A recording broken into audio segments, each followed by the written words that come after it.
Colourful word में हमने बात की थी कल डिस्पर्जन की, है ना। डिस्पर्जन और डिस्पर्जन के कॉजेस, रेनबो की फॉर्मेशन। डिस्पर्जन का एक एग्जांपल क्या था? फॉर्मेशन ऑफ रेनबो, है ना। एक ऐसा फॉर्मेशन जिसके अंदर रिफ्रैक्शन भी हो रहा है, रिफ्लेक्शन भी हो रहा है और डिस्पर्जन भी हो रहा है। तो वो फिनोमेना हमने कहाँ ऑब्जर्व किया? पूरा का पूरा रेनबो के अंदर। अब उसके बाद हम बात करें, दो टॉपिक और हैं यहाँ पर, कौन कौन से? एक तो स्कैटरिंग ऑफ लाइट और दूसरा एटमॉस्फेरिक रिफ्रैक्शन में आएगा। सो नेक्स्ट टॉपिक है हमारा एटमॉस्फेरिक रिफ्रैक्शन और एक रहेगा हमारा scattering of light. Atmospheric refraction क्या होता है? एटमॉस्फेयर में, एटमॉस्फेयर की वजह से जो रिफ्रैक्शन हो रहा है, the refraction due to atmosphere is known as atmospheric refraction, है ना। तो एटमॉस्फेरिक रिफ्रैक्शन के क्या क्या फिनोमेना हम ऑब्जर्व कर सकते हैं या हमने किए हैं? कौन कौन से किए हैं? एटमॉस्फेयर की वजह से जो रिफ्रैक्शन हो रहा है उसकी वजह से हमें रिजल्ट देखने को मिलता है। आप सबने देखा होगा ट्विंकल ट्विंकल लिटिल स्टार की पोएम भी सुनी होगी।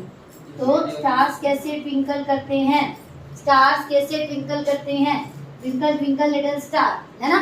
बहुत बचपन से हम लोग ये सुनते आ रहे राइम कि ट्विंकल ट्विंकल, मतलब ट्विंकलिंग क्यों हो रही है? वो भी एटमॉस्फेरिक रिफ्रैक्शन की वजह से हो रही है। या अगर मैं बात करूं सन का राइज होना या सन का सेट होना, सन राइज होना और सेट होना में जो टाइम लगता है ना, डिले होता है कुछ 2 मिनट्स का। 2 मिनट्स अर्लियर राइज हो जाता है और 2 मिनट लेटर ऑन तक हमें दिखता रहता है, सेट होने के बाद तक भी 2 मिनट बाद भी दिखाई देता है। तो ये किस वजह से दिखाई दे रहा है? ड्यू टू एटमॉस्फेरिक रिफ्रैक्शन, ठीक है। तो एटमॉस्फेरिक रिफ्रैक्शन की वजह से हमें स्टार्स का ट्विंकल करना, या मैं बात करूं सन का अपनी पोजीशन से ऊपर नीचे, कोई भी चीज अपनी पोजीशन से ऊपर या नीचे दिखाई दे रही है, मतलब उसके अंदर रिफ्रैक्शन हो रहा है। रिफ्रैक्शन का मतलब क्या था? आप लोगों ने पढ़ा हुआ सिंपल रिफ्रैक्शन का मीनिंग क्या था? कि लाइट का बेंड हो जाना, है ना, जिसकी वजह से कोई भी चीज हमें अपनी एक्चुअल पोजीशन पे नहीं दिखेगी, वो हमें अपरेंट पोजीशन पे दिखेगी। जो हमने सिंपल रिफ्रैक्शन में देखा था कि एक पेंसिल को मैंने डिप किया, एक पेंसिल को एक ग्लास के अंदर जिसमें पानी फिल किया हुआ है ना, उसमें जब हम देखते हैं तो वो पेंसिल उस ग्लास के अंदर थोड़ा सा अपनी पोजीशन से कैसे दिखाई देती है? Above position. तो ये एक्चुअल पोजीशन है उसकी, बट ये अपनी पोजीशन से ऊपर दिखाई दे रही है। तो ये किस वजह से हुआ? Due to refraction. But this is not the concept of atmospheric refraction, this is only the refraction, है ना। तो रिफ्रैक्शन था ये सिर्फ, लेकिन अब जो हम बात कर रहे हैं वो रिफ्रैक्शन किस वजह से हो रहा है? एटमॉस्फेयर की वजह से। तो पहले तो हमें कंसेप्ट क्लियर होना चाहिए, एटमॉस्फेरिक रिफ्रैक्शन होता क्या है। तो लेट अस कंसीडर कि यहाँ पे हम बहुत सारी लेयर्स ले लेते हैं। ये एटमॉस्फेयर, अर्थ के एटमॉस्फेयर में बहुत सारी लेयर्स होती हैं, है ना। कौन कौन सी लेयर्स होती हैं? हाँ, ozone layer, stratosphere, troposphere, mesosphere. But अभी हमें उस पर नहीं जाना। मैं ये कह रही हूँ, आपने कहा बहुत सारी लेयर्स होती हैं, ठीक है, सबको पता है। सो लेयर्स होती हैं तो आप ये मानते होंगे उन लेयर्स की डेंसिटी कहाँ ज्यादा होती है और कहाँ कम, कोई बता सकता है? अगर मैं पॉइंट ए की बात करूं और पॉइंट बी की, कहाँ पर डेंसिटी ज्यादा होगी? पॉइंट ए पे डेंसिटी ज्यादा होगी क्योंकि यहाँ पे गैसेस प्रेजेंट है। अभी आपको ज्यादा नहीं तो ये तो पता है पोल्यूशन वाली गैसेज है ना, बहुत सारा पोल्यूशन यहाँ इकट्ठा हुआ, तो जिस वजह से यहाँ पे भीड़ बहुत ज्यादा है, क्राउड बहुत ज्यादा है, तो डेंसिटी कहाँ ज्यादा होगी? ए पॉइंट पे ज्यादा होगी। यानी जो अपर लेयर है which one is less denser, जबकि जो लोअर लेयर है वो क्या हो जाएगी? ज्यादा डेंसर। अगर मैं कंपेयर करूँ इस पॉइंट को भी, ये पॉइंट 1 है, 2 है, 3 है, 4 है, तो जैसे जैसे हम ऊपर जा रहे हैं तो डेंसिटी क्या हो रही है? कम या ज्यादा? तो ऊपर जाते तरफ डेंसिटी क्या हो रही है? कम हो जाती है। ऊपर जाते हैं तो डेंसिटी कम हो जाती है। It means each upper layer behave as a rare medium compare to lower medium. अगर मैं कर रही हूँ तो ऊपर वाला मीडियम क्या हो जाएगा? रेयर, और नीचे वाला डेंसर। ऐसे हर, ये रेयर हुआ, ये डेंसर, नेक्स्ट वाले के लिए ये रेयर हो गया और ये डेंसर, फिर ये रेयर हुआ और ये नीचे वाला डेंसर। मतलब मैं अगर दो चीजों को, दो लेयर्स को कंपेयर कर रही हूँ तो नीचे वाला डेंसर है, शाम आपका माइंड का है, तो नीचे वाला क्या है, डेंसर, ऊपर वाला रेयर। अब अगर इसको और इसको कंपेयर करें तो फिर से ये वाला मीडियम डेंसर, ये रेयर वाला। फिर से इसे हर लेयर को अपनी अपर लेयर से कंपेयर करेंगे तो ऊपर वाली क्या हो जाएगी, रेयर, और नीचे वाली क्या हो जाएगी, डेंसर। तो अगर कोई लाइट की रे एक मीडियम से दूसरे में चली जाती है, मीडियम चेंज हो रहा, एक रेयर है और दूसरा डेंसर, तो रेयर से डेंसर में जाते तरफ लाइट की रे अपने पाथ से क्या हो जाती है, डेविएट हो जाती है, मुड़ जाती है। इसी का नाम ही तो रिफ्रैक्शन है। अब क्योंकि ये एटमॉस्फेयर की वजह से हो रहा है, atmosphere consist of different layers and different layers have their different density. Upper layer is less denser then the lower layer, है ना। तो डेंसिटी अलग अलग है, कैसे अलग है वो आपको पता चल गया कि ऊपर वाले की डेंसिटी कम है, नीचे वाले की डेंसिटी ज्यादा है। जिसकी डेंसिटी कम है, जिसमें मॉलिक्यूल्स कम है, भीड़ कम है, तो वो रेयर है, और जिसमें भीड़ ज्यादा है तो डेंसिटी ज्यादा है, मतलब वो डेंसर है। क्लियर। तो each medium, this one is rare, denser, rare, हर पॉइंट पे मीडियम क्या हो रहा है, चेंज।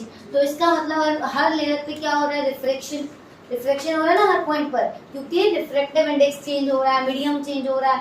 आप सबको पता है रिफ्रैक्शन क्या होता है। तो इसी वजह से मैं आपको यहाँ पे ट्विंकलिंग से एक्सप्लेन करती हूँ। तो स्टार है, सपोज अगर यहाँ पर ये स्टार है, ठीक है। ऑब्जर्वर मतलब आप यहाँ खड़े हैं, ऑब्जर्वर जो देख रहा है तो ये यहाँ खड़ा है, ठीक है। मान लेते हैं ये पार्थ खड़ा है, अब पार्थ ऑब्जर्व कर रहा है। अब पार्थ अगर ऑब्जर्व कर रहे हैं स्टार को, तो कभी भी उसको ये स्टार यहाँ नहीं दिखाई देगा। कैसे होगा, क्योंकि स्टार से जब लाइट आ रही है, ध्यान दीजिए इधर, पार्थ की तरफ ध्यान नहीं देना, आप इधर ध्यान देना।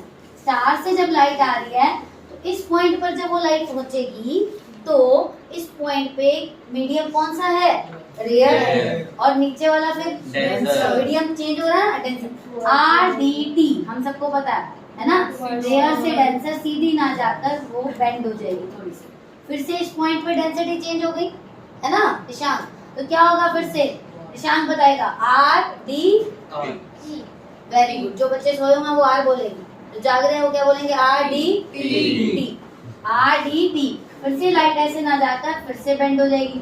तो टुवर्ड्स होते होते फाइनली लाइट की रे में एक लास्ट रिफ्लेक्शन कर रही हूँ, ऐसे हो जाएगी, ऐसे झुकती झुकती टुवर्ड्स होते होते इस तरीके से लाइट जाएगी। बट हमारी आंखों की एक खास बात क्या है, क्या हुआ, हमारी आईज की एक कॉम्प्लेक्सिटी लगा लो कि वो सिर्फ सीधा ही देख सकती है। मतलब उसको ये समझ में आता है कि जहां से लाइट आ रही है ना, लाइट हमारी आंखों में जहां से जा रही है तो वहीं से ही आ रही है, मतलब उसको मतलब नहीं है। ये अगर मेरे सामने सपोज ये कोई स्क्रीन है, ठीक है, यहाँ से लाइट, यहाँ बल्ब है, बल्ब से लाइट यहाँ गई, यहाँ से रिफ्लेक्ट होगी मेरी आंखों में जा रही है, तो मुझे क्या लगेगा, मेरी आंखों को क्या समझ में आता है कि लाइट ना यहाँ से आ रही है, यानी बल्ब यहाँ है।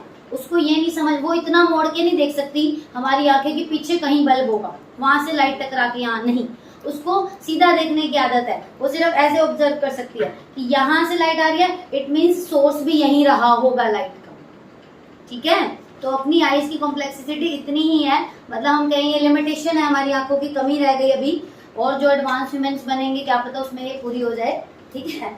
तुम लोगों से भी कॉम्प्लेक्स एनिमल्स बन सकते हैं, तो उसमें शायद ये पूरी हो जाए कमी, कि क्या हो जाए कि पता चल जाए कि आंखें, जो आंखों को जो लाइट है कि कहाँ से आ रही है। ये अभी हम लोग कैसा देख सकते हैं, सीधा। तो मतलब अगर हमें ऑब्जर्वर को ऑब्जर्व करना है, यानी पाथ को जो लाइट ऑब्जर्व हो रही है, तो वो तो सीधा पाथ देखेगा ना, इसका बिल्कुल सीधा, तो उसको लगेगा कि यहाँ पे स्टार है। This is the actual position. ये क्या थी इसकी, एक्चुअल, बट ये क्या है, अपीयरेंट पोजीशन। अपीयरेंट मतलब ऐसा लग रहा है, वर्चुअल पोजीशन, लेकिन एक्चुअल में यहाँ पर नहीं है, एक्चुअल में स्टार यहाँ है। तो ड्यू टू डिफरेंट लेयर्स की वजह से, डेंसिटी अलग अलग होने की वजह से इस एटमॉस्फेयर में रिफ्रैक्शन हुआ। The refraction take place due to atmosphere is known as the favourite example is twinkling of stars, ठीक है। तो स्टार्स कैसे ट्विंकल कर रहे हैं कि अपनी एक्चुअल पोजीशन पर ना दिखकर अपनी पोजीशन से हायर पोजीशन पर सीन हो रहे हैं। तो यहाँ से ऑब्जर्वर यानी पार्ट को क्या दिख रहा है कि स्टार यहाँ से इस पोजीशन पे, ऊपर वाली पोजीशन पे है।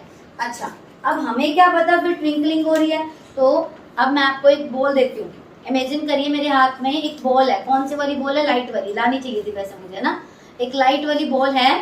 उस बॉल को मैं बहुत दूर लेकर खड़ी हूँ आपसे, ठीक है, समझ में आ रही है? सिचुएशन क्लियर है सबके माइंड में? क्या है मेरे हाथ में? बॉल दिख रही है ना? रजत क्या दिख रहा है मेरे हाथ में?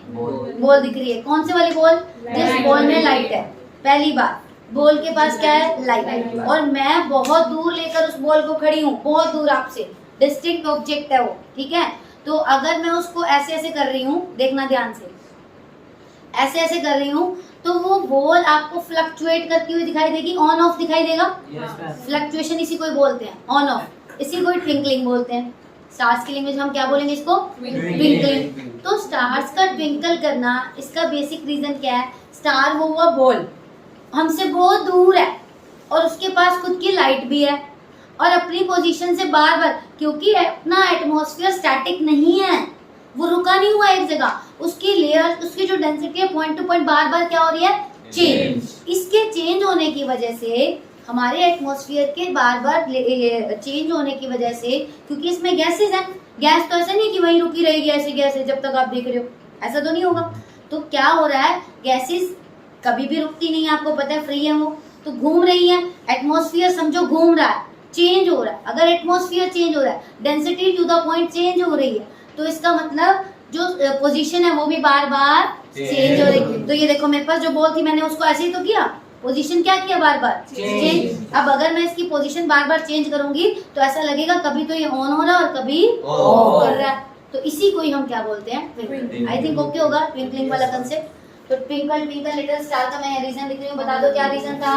क्योंकि स्टार्स के पास अपनी खुद की सिंपल मैं रीजन लिख देती हूँ, क्योंकि they have their own light, खुद की लाइट है, पहली बात। दूसरा, वो अर्थ से बहुत दूर है। सन क्यों नहीं? हाँ, प्लैनेट्स क्यों नहीं ट्विंकल कर रहे हैं, उसका भी हम रीजन क्लियर करेंगे यहाँ पर। तो क्योंकि उसके पास खुद की लाइट है और वो बहुत दूर है, डिस्टेंट ऑब्जेक्ट है ना, दूर है। दूसरा, लाइट है, दूर है, सिर्फ इतना इनफ है।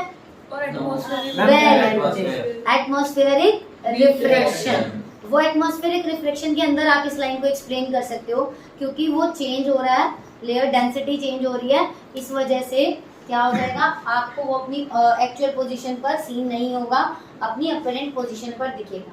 और ये अपरेंट पोजीशन फिक्स नहीं है, बार बार चेंज हो रही है, साथ में लाइट भी है उसके पास, इसीलिए फ्लक्चुएशन या ट्विंकलिंग दिख रही है।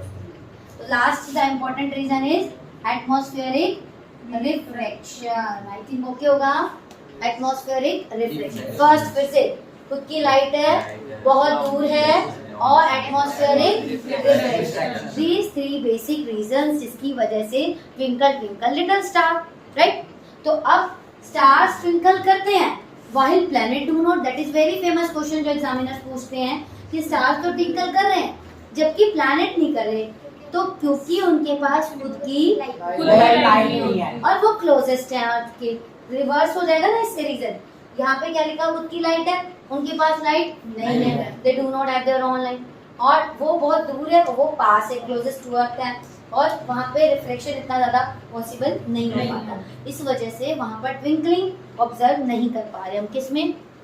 परवेश, किसमें हो रही है ट्विंकलिंग? तो atmospheric refraction, the refraction take place due to different layers of atmosphere is known as atmospheric refraction. The biggest example is twinkling of stars. ठीक है, स्टार्स ट्विंकल करते हैं जबकि प्लैनेट ट्विंकल नहीं करते। एक और एग्जांपल दिया था मैंने यहाँ पर एटमॉस्फेरिक रिफ्रैक्शन का, उसमें नहीं एटमॉस्फेरिक रिफ्रैक्शन ऐड करेंगे। और कोई एग्जांपल अभी मैंने डिस्कस करने से पहले यहाँ पे बताया था आपको कि हम डिस्कस करेंगे सनराइज नहीं, हम डायरेक्शन नहीं यहाँ पर डिस्कस करेंगे, हम डिस्कस करेंगे वो डिले क्यों हो रहा है या अर्लियर वो राइज क्यों हो रहा है। सनराइज होने से पहले क्यों दिखाई दे देता है 2 मिनट, और सेट होने के 2 मिनट बाद भी हमें दिखाई देता रहता है, रेडिश दिखती रहती है ना, जबकि सन सेट हो चुका होता है, हमें रेड रेड दिख रहा है, फिर भी उसकी अपरेंट पोजीशन दिख रही है। तो बेसिक रीजन तो अपरेंट पोजीशन का क्या रहता है, आपको गैस हो रहा होगा, क्या रह सकता है? कोई भी चीज की पोजीशन अपीयर हो रही है लेकिन वो वहां पे एक्चुअल है नहीं, तो इसका रीजन आप गेस कर रहे हैं एटमॉस्फेरिक रिफ्लेक्शन, जो कि बिल्कुल सही है। एडवांस सनराइज और डिले सनसेट। सनसेट राइज होने से पहले दिख जाना और डिले कब आ रहा है, सेट होने के 2 मिनट बाद भी दिखाई देते रहता है। ऐसा क्यों होता है? तो नेक्स्ट क्वेश्चन है हमारा कि सनराइज और सेट होने पे। तो आप सबको पता है कि अगर मैं बात करूं, दिस वन इज अर्थ। अर्थ पे एक हॉरिजॉन्टल लाइन होती है ना, पता है सबको? अर्थ के ऊपर यहाँ खड़े हो जाते हैं, चलो यहाँ, चलो एक लाइन बना लेते हैं। कौन सी लाइन बनाई है मैंने? हॉरिजॉन। कौन सी लाइन बनाई है? अगर इस लाइन से सन ऊपर आ जाता है तो मैं बोलूंगी क्या हो गया? राइज। अगर इस लाइन के नीचे चला गया तो बोलूंगी राइट। डायरेक्शन तो अपोजिट ही रहेंगी, राइज इधर हो रहा है तो सेट इधर हो जाएगा। ठीक है, समझ में आ रही है? अब ऑब्जर्वर यहाँ खड़ा है, आप किसको खड़ा करें? दीक्षा कह रही है मेरे को खड़ा कर दो, हर पर पार पर खड़ा हो। तो अब की बार हम दीक्षा को खड़ा कर देंगे। ठीक है, अब दीक्षा ऑब्जर्व करने जा रही है किसको? सन को। सनराइज हुए। अभी हमने कहा कि सनराइज नहीं हुआ, होने वाला है। देखना सिचुएशन, यहाँ सन है, आप मानते हैं कि सन और अर्थ के बीच में एटमॉस्फेयर तो रहा होगा? यस। सभी इस बात से एग्री है? एटमॉस्फेयर होगा, फिर से एटमॉस्फेयर की डिफरेंट लेयर्स भी होंगी। ठीक है, सन के पास लाइट भी होती है, वो खुद की लाइट होती है। वो कैसे होती है? वो न्यूक्लियर रिएक्शंस होती रहती हैं, उसकी वजह से होती है। तो ऐसा नहीं है कि वहाँ पे कोई आग जल रही है। ठीक है, न्यूक्लियर रिएक्शंस होती हैं, वो आप हायर क्लासेस में पढ़ेंगे। फ्यूजन रिएक्शंस की वजह से वहाँ पे एनर्जी प्रोड्यूस करता है। अच्छा, बात हो रही है कि सन, यहाँ पे बहुत सारी क्या है, डिफरेंट लेयर्स बना देते हैं। समझ में आ रहा है ना? एटमॉस्फेयर तो चारों तरफ होगा ना, ऐसा तो नहीं है ऊपर वाले पार्ट पे। अभी यहाँ पे सन, ये हॉरिजॉन्टल लाइन है, इससे ऊपर आते ही आप बोल दोगे सनराइज हो गया, मैंने देख लिया सनराइज हो गया, है ना? इसके नीचे है तो अभी आपको सन नहीं दिख रहा। तो जैसे सन इसके क्लोजेस्ट आता है, पास आता है हॉरिजॉन्टल लाइन के, तो हुआ क्या, फिर से यहाँ से जो लाइट आ रही है इस पॉइंट पे मीडियम चेंज हुआ, फिर से रेयर से डेंसर, ऐसे होते होते होते ऐसे जाएगी टुवर्ड, झुकते लाइट ऐसे जाएगी। मैंने सीधा डायरेक्ट बना दिया यहाँ पर। बट दीक्षा को क्या ऑब्जर्व होगा, क्योंकि उसकी आंखें सीधा ही देख सकती है, तो उसको क्या ऑब्जर्व होगा कि लाइट कहाँ से आ रही है? यहाँ से आ रही है। इसका मतलब उसको सन की जो पोजीशन है वो कहाँ अपीयर होगी? यहाँ पर ऊपर दिखाई देगा। आया नहीं है अभी सन, मतलब एक धोखा हो रहा है हमारे साथ, है ना? वो धोखा कैसा है कि अभी सन आया नहीं है और हमें दिख रहा है ना? तो ये 2 मिनट्स का डिफरेंस रहता है जब हम नोट करते हैं, तो 2 मिनट बाद एक्चुअली ऊपर आता है, लेकिन हमें 2 मिनट पहले ही दिखाई दे रहा है। तो टाइम का डिफरेंस हमने नोट किया, दैट इज 2 मिनट्स। तो 2 मिनट्स अर्लियर हो रहा है। वाइल सेट होते टाइम फिर से हॉरिजॉन्टल लाइन के पास जाएगा, हॉरिजॉन्टल लाइन के पास गया है ना? ऐसे हॉरिजॉन्टल लाइन के पास गया तब तक तो दिख रहा है, जब हॉरिजॉन्टल लाइन से नीचे चला जाता है, सेट हो गया, तब भी हमें दिखाई दे रहा है, क्योंकि लाइट तो अभी भी रिफ्रैक्ट होकर हमारी आईज में जा रही है ना? तो रिफ्रैक्ट होकर जा रही है, यानी उसकी इमेज तो अभी भी हमें ऊपर दिख रही है, जो कि अपरेंट है। एक्चुअल में सन हॉरिजॉन्टल लाइन के नीचे जा चुका होगा, लेकिन हमें फिर भी सेम यही रीजन रहेगा, ड्यू टू एटमॉस्फेरिक रिफ्लेक्शन, वो हमें 2 मिनट बाद तक भी दिखाई देता रहेगा। तो टोटल कितने का डिफरेंस आया? 2 minute earlier, 2 minute later on. तो क्या हुआ, ये राइज होते टाइम भी ये रहा, सेट होते टाइम भी 2 मिनट का डिफरेंस रहा। तो टोटल कितने मिनट का डिले हो रहा है? 4 मिनट का डिले हो रहा है। टाइम भी आपको नोट करना। क्लियर है? तो 2 कंसेप्ट हमने यहाँ पे पढ़े हैं एटमॉस्फेरिक रिफ्लेक्शन के, जो बहुत फेमस है। That is first one is twinkling of stars, second one is next is scattering of light। ठीक है।